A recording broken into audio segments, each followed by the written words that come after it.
মুখ চাইয়ে আপোনাৰ বিষয়ে ধাৰণা কৰে কুকুৰে।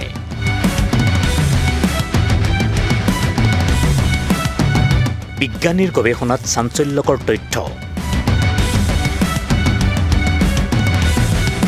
MRI পৰীক্ষাত ওলাল কুকুৰৰ মগজুৰ প্ৰতিক্ৰিয়া।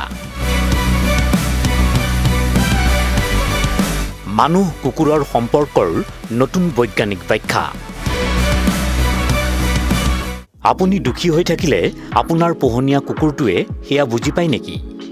ইমান দিনে এই প্ৰশ্নৰ উত্তৰ আছিল সম্ভৱতঃ হয়। কিন্তু এতিয়া বিজ্ঞানেও এই ধাৰণাৰ পক্ষত গুৰুত্বপূৰ্ণ প্ৰমাণ আগবঢ়াইছে। এক নতুন গৱেষণাই প্ৰকাশ কৰিছে যে কুকুৰে মানুহৰ মুখৰ অভিব্যক্তি চাই বিভিন্ন আৱেগ চিনাক্ত কৰিব পাৰে। অৰ্থাৎ মানুহজন সুখী, দুখী, ভয় খোৱা নে খঙাল, মুখৰ অভিব্যক্তিৰ পৰাই কুকুৰে তাৰ পাৰ্থক্য অনুভৱ কৰিব পাৰে।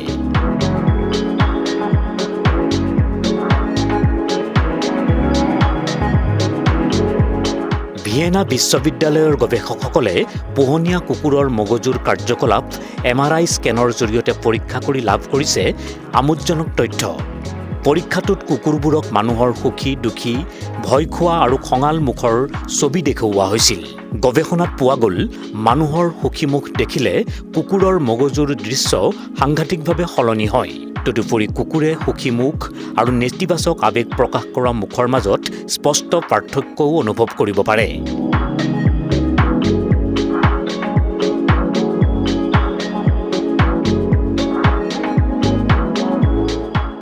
আটাইতকৈ আকৰ্ষণীয় কথাটো হ'ল এই পৰীক্ষাত কুকুৰৰ মগজুৰ পৰিৱৰ্তনীয় ৰূপে ভয়ৰ মুখ আৰু দুখ বা খঙৰ মুখৰ মাজতো পাৰ্থক্য দেখুৱাইছিল।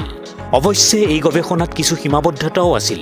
গৱেষণাটোত কুকুৰৰ সংখ্যা কম আছিল আৰু অধিকাংশ কুকুৰেই আছিল বৰ্ডাৰ কলি জাতৰ। সেয়ে এই ফলাফল সকলো জাতৰ কুকুৰৰ ক্ষেত্ৰত একেধৰণে প্ৰযোজ্য হ'বনে নাই সেয়া অৱশ্যে এতিয়াও নিশ্চিত হোৱা নাই।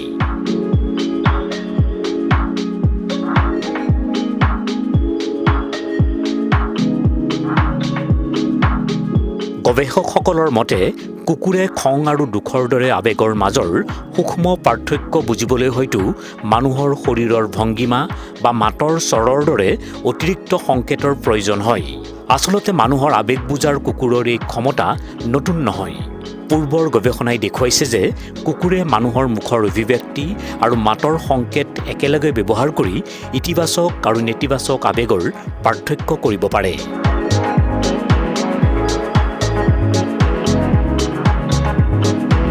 হাজাৰ হাজাৰ বছৰ ধৰি মানুহৰ সৈতে বাস কৰা আৰু বিৱৰ্তনৰ ফলতেই কুকুৰৰ এই অসাধাৰণ সামাজিক দক্ষতা গঢ় লৈ উঠিব পাৰে বুলি বিজ্ঞানীসকলে ধাৰণা কৰিছে।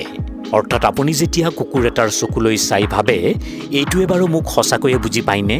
বিজ্ঞানৰ নতুন উত্তৰটো হ'ল হয়তো আপুনি ভবাতকৈ বহু বেছি বুজি পায় আপোনাক।